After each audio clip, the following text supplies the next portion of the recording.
अगर आप भी चाहते हैं बिट्टू मलंगिया इंटरटेनमेंट का ऑडियो वीडियो सबसे पहले आप तक पहुंचे, तो लाल बटन को दबाकर चैनल को सब्सक्राइब करें और बेल आइकन दबाना ना भूलें।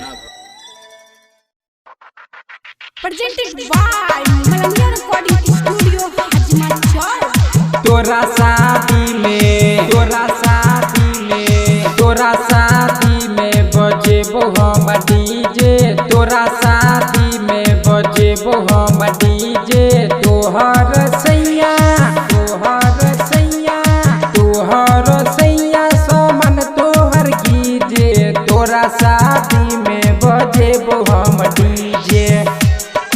अखन अहाँ सब सुनि रहल छी मलंगिया रिकॉर्डिंग स्टूडियो के शानदार प्रस्तुति। Music by Bittu Sharma.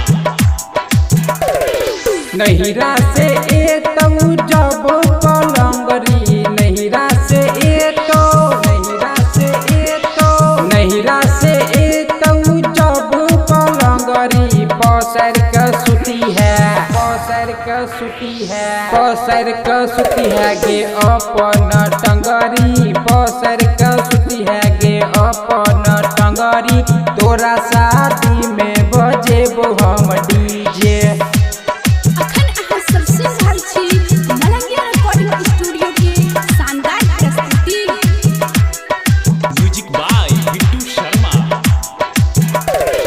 शादी में देतौ तोरा गे अलना, शादी में देतौ तोरा गे अलना। चकला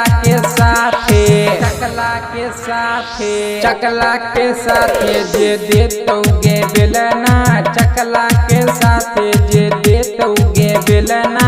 तोरा शादी में बजेबो हम डीजे। अखन अहाँ सब सुनि रहल छी मलंगिया रिकॉर्डिंग स्टूडियो के शानदार प्रस्तुति। Music by Bittu Sharma. रमन यादव देतौ जे गिफ्ट गे, रमन यादव देतौ जे गिफ्ट गे। बिट्टू मलंगिया साथे भेले शिफ्ट गे। दीपक दीवाना साथे भेले शिफ्ट गे। तोरा शादी में बजेबो हम डीजे। मलंगिया रिकॉर्डिंग स्टूडियो, हजमा चौक।